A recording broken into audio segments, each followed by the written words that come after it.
Que la paix soit sur vous. Où en es-tu en matière d'indépendance financière? Quel est ton niveau d'intelligence financière? En es-tu au niveau 0 ou alors es-tu médiocre, moyen ou alors es-tu un pro de l'indépendance financière? Quels sont les critères objectifs pour reconnaître un investisseur chevronné d'un joueur qui ne mise que sur la chance? Chemines-tu vers l'émancipation financière ou plutôt vers l'esclavage de la dette? Tels sont les principaux thèmes de l'ouvrage de Robert Kiyosaki, The Quadrant Cash Flow. Il nous décrit 5 catégories d'investisseurs. Si ton objectif comme moi est l'indépendance financière, à toi de faire le test pour savoir dans quelle direction tu dois aller. Pour Robert Kiyosaki, les êtres humains se répartissent en 4 catégories, 4 cadrans. Tous peuvent devenir indépendants à condition d'apprendre à évoluer dans les 2 derniers cadrans.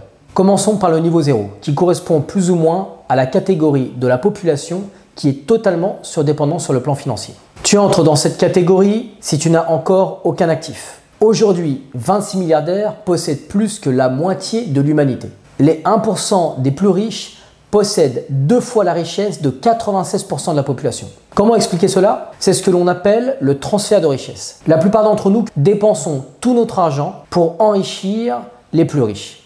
Nous payons un loyer toute notre vie, ou alors nous payons une maison ou une voiture à crédit toute notre vie. Nous consommons plutôt que nous investissons.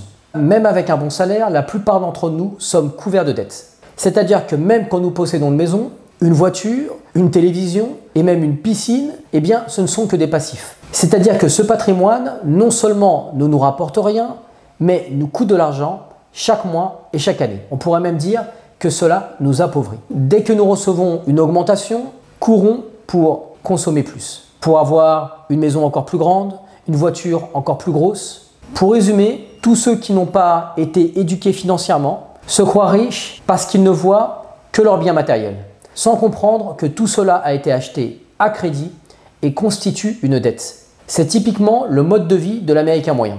On peut dire que le capitalisme te considère comme une vache à traire. Tu es évidemment à l'opposé de l'indépendance financière si tu te reconnais dans cette catégorie. Vient ensuite le niveau 2. Ce sont les épargnants. En France, 90% de la population possède un produit d'épargne. On pourrait donc dire que la plupart des Français se situent au niveau 2 selon l'échelle de Robert Kiyosaki. Cette catégorie en général n'a pas de stratégie particulière, pas de plan pour atteindre l'indépendance financière. La preuve, c'est qu'en France, 70% des gens qui épargnent ignorent ce que leur apporte leur épargne. Ils ont juste de l'argent sur un livret A, sur une assurance vie. Et si on prend en compte le taux d'inflation, eh bien cela ne leur apporte rien. Il s'agit donc, on pourrait dire, d'une position uniquement défensive. Et cela ne vous permettra pas, évidemment, de devenir autonome sur le plan financier. Avec un taux de 2% en moyenne, la majorité des épargnants possèdent moins de 50 000 € d'épargne. Peuvent-ils un jour espérer devenir indépendants financièrement? Si vous parvenez à atteindre 50 000 € d'épargne, ce qui n'est pas facile, avec un excellent taux de 2,5%, eh bien cela vous fera gagner 4 700 € net sur 5 ans. 10 900 € net sur 10 ans et attachez-vous bien, 46 000 € net sur 30 ans. Évidemment, si vous êtes encore vivant et si votre banque n'a pas fait faillite. Au bout de 30 ans, vous aurez donc à peu près 96 000 € sur votre compte, une fois que les frais et les taxes auront été payés. Dans cette catégorie, on trouvera donc des personnes prudentes et organisées, mais totalement ignorantes en matière d'éducation financière. Moi, par exemple, qui suis musulman, je ne peux pas bénéficier de ces intérêts. Mais même si tu n'es pas musulman, tu comprends bien que l'épargne ne te permettra jamais d'atteindre l'indépendance financière.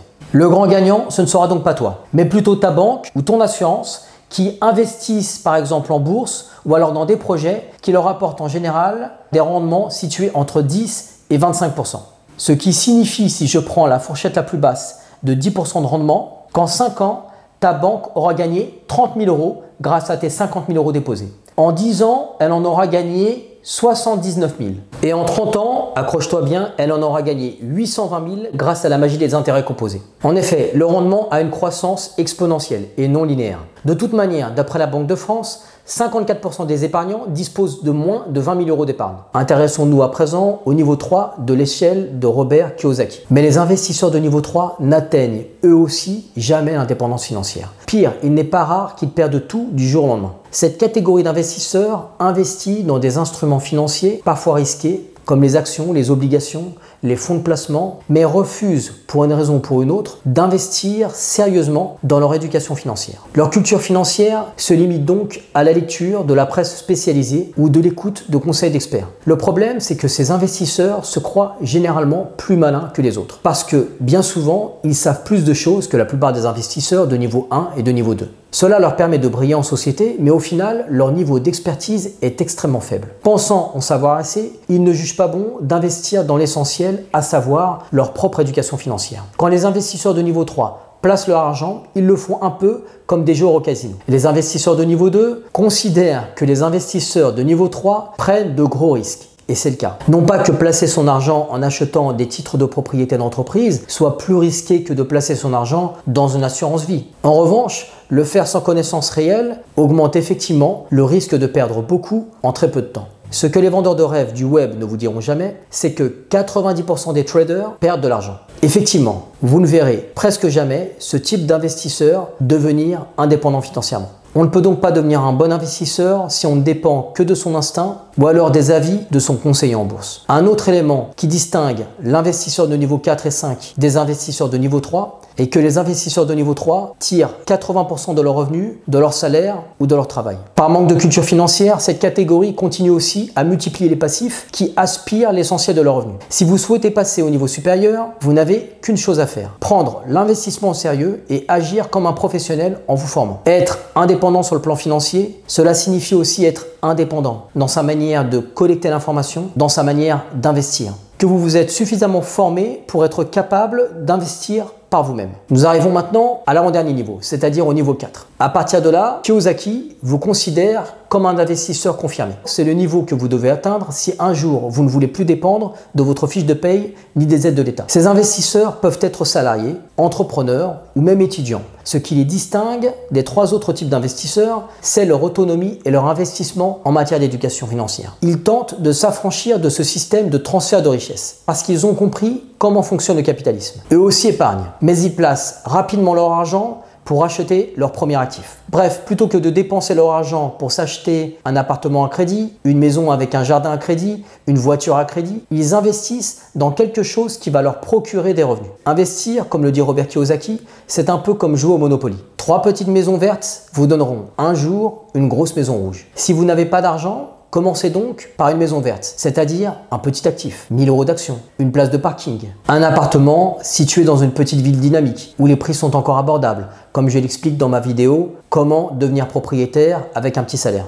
Vous pouvez aussi créer votre propre entreprise ou alors investir dans celle d'une personne compétente et honnête. Mais si votre objectif est l'indépendance financière, n'écoutez plus votre banquier quand il vous dit d'investir dans une assurance vie. Enfin, j'aimerais ajouter une chose. Tout comme l'investisseur de niveau 3, l'investisseur confirmé de niveau 4 peut aussi faire des erreurs. Mais il se différencie de tous les autres par son état d'esprit et sa volonté. Chacune de ces erreurs vient renforcer ses compétences. À force d'efforts et de persévérance, les investisseurs de niveau 4 ne sont plus des vaches à traire. Ils ont appris à anticiper les revers de la bourse et ils n'ont pas des centaines de milliers d'euros de dettes sur le dos. Si vous voulez atteindre ce niveau, il faut faire en sorte que vos actifs financent toutes vos dépenses. Nous arrivons enfin à l'investisseur de niveau 5. On pourrait dire que l'investisseur de niveau 5 n'est rien d'autre qu'un investisseur de niveau 4 qui vit de ses investissements. On pourrait dire que c'est le seul investisseur professionnel du groupe. Contrairement à la pensée populaire, la plupart des banquiers, des conseillers en placement ou des traders ne sont pas des investisseurs professionnels. Leurs revenus proviennent principalement de leur salaire ou de leur commission. Le super investisseur, quant à lui, c'est-à-dire l'investisseur de niveau 5, tire 80% de ses revenus de ses investissements. Pour conclure, j'insisterai sur 2 choses. La première, c'est que si votre objectif est l'indépendance financière, qui n'est rien d'autre que l'indépendance tout court, il vous faut commencer le plus tôt possible. La deuxième chose importante que vous devriez faire, c'est d'investir dans votre éducation financière. Ce qui est risqué, ce n'est pas d'investir, c'est de ne rien comprendre à la finance et à l'économie. S'il se peut qu'une révolution remette en cause les inégalités en France et dans le monde, d'un point de vue historique, et je suis bien placé pour en parler, ces inégalités ont toujours existé. Il serait donc plus rationnel de se changer soi-même, c'est-à-dire de passer du mode consommateur au mode investisseur. Il me semble que ne plus dépendre uniquement de notre banquier, de notre entreprise ou des allocations est le but que nous devrions tous nous fixer. La bourse, l'immobilier, l'entrepreneuriat sont risqués, mais uniquement lorsque l'on se lance dedans en amateur. On sait par exemple que 77% des entrepreneurs font faillite dans les 5 ans. Et comme je l'ai dit, 90% des investisseurs en bourse perdent de l'argent. 90% des propriétaires immobiliers ont un cash flow net négatif. Mais ces chiffres ne signifient pas qu'investir est risqué. Cela signifie qu'investir sans expertise est risqué. La preuve, c'est que les milliardaires français ont encore accru leur patrimoine de 79 milliards d'euros en 2019. Les ultra-riches possèdent un taux de croissance de 35% par an. Imaginez qu'il en soit de même pour votre salaire. Même pendant la crise du Covid-19, les milliardaires ont vu leur richesse progresser de 5% en moyenne. La crise pour les milliardaires, c'est comme la prospérité pour les pauvres. Pour ces milliardaires, l'investissement est un secret bien gardé. Moins il y aura de personnes éduqués sur le plan financier et moins ils auront de concurrents. Sur cette chaîne, mon but est de partager avec vous ce que j'apprends pour vous aider à prendre conscience de votre niveau de dépendance et pour vous aider à passer du niveau 1 ou du niveau 2 au niveau 4 et au niveau 5. Et si tu as aimé cette vidéo, like-la et partage-la avec tes amis sur WhatsApp ou sur Facebook. Je t'invite aussi à t'abonner à ma future newsletter privée qui te donnera encore plus d'informations stratégiques en matière d'indépendance financière. Allez, on se revoit dans ma prochaine vidéo. Que la paix soit sur vous.